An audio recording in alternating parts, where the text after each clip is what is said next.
For years, Mogadishu's Adde International Airport stood as a battered symbol of Somalia's turmoil, scarred, isolated and nearly abandoned. But today the airport is transformed.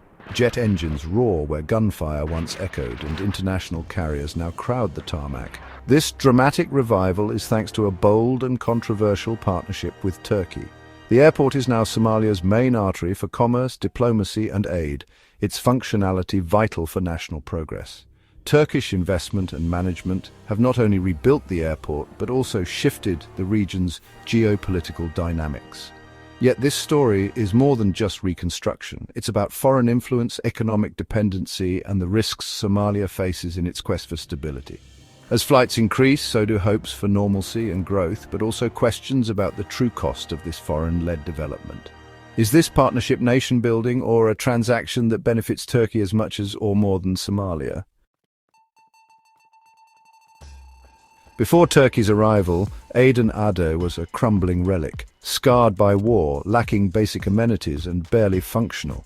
Flights were rare, security was patchy, and the airport was a risky, unwelcoming gateway. Under Turkish management, the transformation is striking. A modern terminal, digital systems and robust security now define the airport. Turkish Airlines' direct flights from Istanbul have reconnected Mogadishu to the world, boosting confidence among travelers and investors. The airport's overhaul has attracted major airlines, diplomats and aid workers, ending Somalia's long isolation. Security has been professionalized, with Turkish and Somali teams implementing international standards. The airport is no longer a symbol of state failure, but a functioning hub for Somalia's recovery. This is more than new buildings. It's about creating a secure, reliable link to the world. In 2013, Somalia signed a 20-year concession with Turkey's Favori LLC, granting them the right to rebuild, manage and profit from the airport. Favori receives 55% of net revenue, Somalia 45%, but only after Favori deducts operational and construction costs. Critics argue this structure heavily favors the Turkish company, with large deductions shrinking Somalia's share. Favori's owners are closely tied to Turkey's political elite, and the company had no prior airport experience, fueling suspicions of political patronage. Transparency is lacking. Somalia's Auditor General has accused Favori of withholding financial reports, and the government's revenue from the airport remains far below expectations. Public suspicion grows that profits are siphoned away, with little accountability. The partnership's true purpose, and who benefits most, remains hotly debated. The airport's transformation is part of Turkey's broader strategy in Africa, with Somalia as its centerpiece. Just beyond the runway, Turkey operates Camp Turksum, training Somali commandos and supplying military hardware.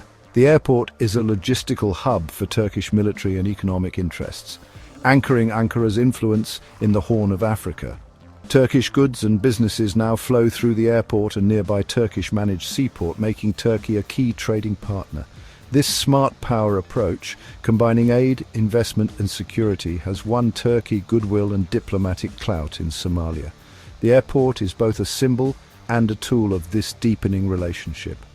Turkey's presence has made it a key mediator in regional disputes, further cementing its role as an indispensable power.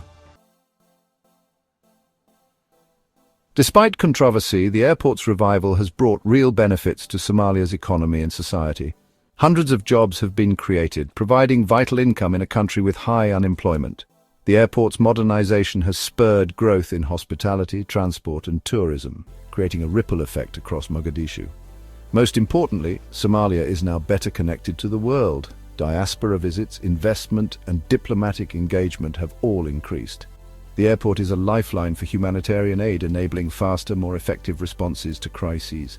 Improved logistics mean emergency supplies reach those in need more quickly than ever before. The airport's transformation is a direct, life-saving benefit for Somalia. It's a foundation for a more resilient, outward-looking economy. Yet the partnership raises tough questions about sovereignty and transparency. Critics warn that ceding control of Somalia's main gateway to a foreign company undermines national autonomy. The lack of financial transparency fuels fears of exploitation, with profits benefiting elites rather than the Somali public. Labor rights are another concern. Somali workers allege wage disparities, poor conditions and mistreatment by Favori. A high-profile harassment case involving a Turkish manager was quietly settled, reinforcing perceptions of impunity. These issues cast a shadow over the partnership's public image. Is Somalia trading one form of dependency for another? The airport's success is real, but so are the risks to dignity and self-determination. Aden Adde Airport is now a strategic asset in the Horn of Africa's volatile geopolitics. It's the linchpin for Turkey's military and diplomatic presence, especially after a new defense pact to build Somalia's navy.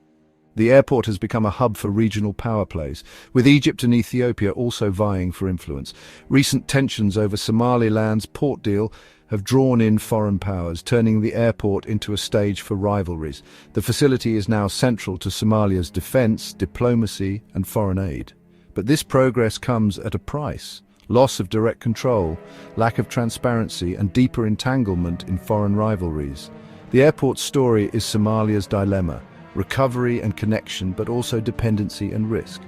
Will it be a stepping stone to independence or a gateway to new forms of external control?